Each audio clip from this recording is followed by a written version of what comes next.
સુરત નાસિરનગર ડિમોલિશનના વિવાદ સામે સવાલો ઊભા થયા છે।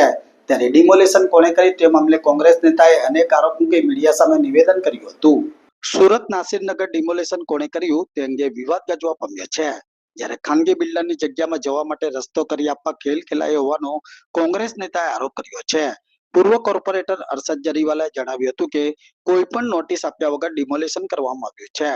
ડિમોલિશન કરતા પહેલા સ્થાનિકોને નોટિસ આપવામાં આવે છે। જે બાબતે સુરત મહાનગરપાલિકાને રજૂઆત કરવામાં આવી તો જણાવ્યું હતું કે પાલિકાએ ડિમોલિશન કર્યું નથી, તો પછી ડિમોલિશન કોણે અને કોના ઇશારે થયું તે વિવાદ સર્જાયો છે। સાથે સાથે ઘર વિહોણા થયેલા લોકોને આવાસમાં ઘર આપવામાં આવે તેવી માંગ પણ કરી હતી।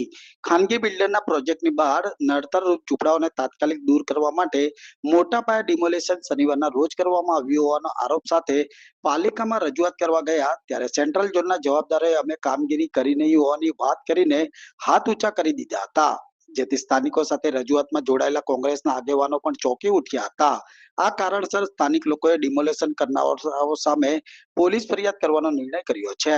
સેન્ટ્રલ ઝોનના નાસિરનગર વિસ્તારમાં થયેલા મોટા પાયાના ડિમોલિશન બાદ નવો વિવાદ ઉભો થયો હતો, જેમાં આશરે 200 થી વધુ મકાનો તોડી પાડવામાં આવ્યા હોવાનો પણ ઉલ્લેખ કરવામાં આવ્યો હતો।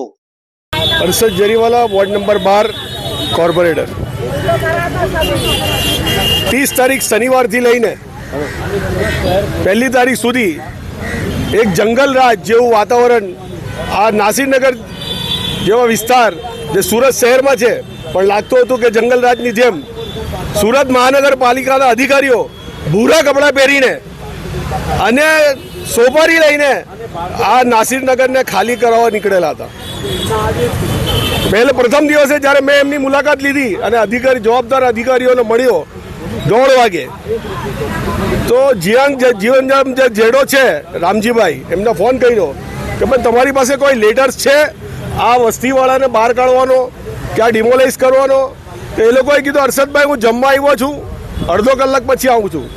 ત્યાર પછી મેં કતારગામ ઝોનના ઝેડો મનીષભાઈને ફોન કર્યો, એમણે કીધું કે અરશદભાઈ મારું કાર્યક્ષેત્ર નથી। ત્યાર પછી અમે કમલેશ વસાવાને ફોન કર્યું, એણે કીધું કે અમારો ક્ષેત્ર નથી। એટલે આ લોકોની આખી સમગ્ર ટીમ અહીંયા મોજૂદ હતી, ભૂરા કપડામાં પહેરેલા દેખાતા હતા, એ લોકોના કોન્ટ્રાક્ટરો હતા, એ લોકોની મશીનરી હતી અને ચોક બજાર પોલીસ સ્ટેશનનો સ્ટાફ હતો અને એસઓજીનો સ્ટાફ હતો। કોઈ બી વ્યક્તિને કંઈ સાંભળવા તૈયાર નહીં હતા, કોઈ બી મીડિયાને ઉભા રાખવા તૈયાર નહીં હતા। કોર્પોરેટર તરીકે જ્યારે મેં એ લોકોને રજૂઆત કરી કે ભાઈ 83,000 લોકોએ મને ચૂંટીને મોકલેલો છે, તમે જો લોકોને મળવા નહીં દો તો આ તમારો અન્યાય થશે, તો એ લોકો કંઈ વાત સાંભળવા તૈયાર નહીં હતા।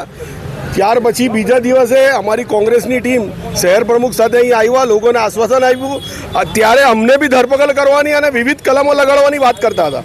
ત્યારે અમે અહીંયાથી ગયા અને જઈને સુરત મહાનગરપાલિકા પર ધરણા કર્યા। 2.5 થી 3 કલાક અમને સાંભળવામાં નહીં આવ્યું, અમે બહાર જ બેસી રહ્યા। 3 કલાક પછી લાલગેટ પોલીસ સ્ટેશનના પીઆઈ સાહેબ આવ્યા અને અમે જઈને રજૂઆત મહેશભાઈને કરી। મહેશભાઈને વાત કરી, ત્યાં આ ઝેડો બેઠેલા હતા રામજીભાઈ। મહેશભાઈએ એક જ શબ્દમાં કીધું કે આ એસએમસી તરફથી કોઈ ડિમોલેશન અમે કર્યું નથી, આ અમારું કામ નથી। ત્યારે અમે પૂછ્યું કે આ બાજુમાં બેઠેલા ઝેડો તો એમ કહે છે કે મારું કામ છે સેન્ટ્રલ ઝોનનું, તો તમે કહો છો કે તમે સાચા છો, ક્યાં સાચા છે? એનો જવાબ લેવામાં માનનીય કમિશનર સાહેબ પાસે ગયા। કમિશનર સાહેબે બી એમ જ કીધું કે આ સુરત મહાનગરપાલિકાએ ડિમોલિશન નથી કર્યું। તો જો સુરત મહાનગરપાલિકાએ ડિમોલિશન નહીં કર્યું હોય તો આ ભૂરા કપડાં પહેરેલા લોકોને સોપારી લીધેલી છે આ બિલ્ડરો પાસે।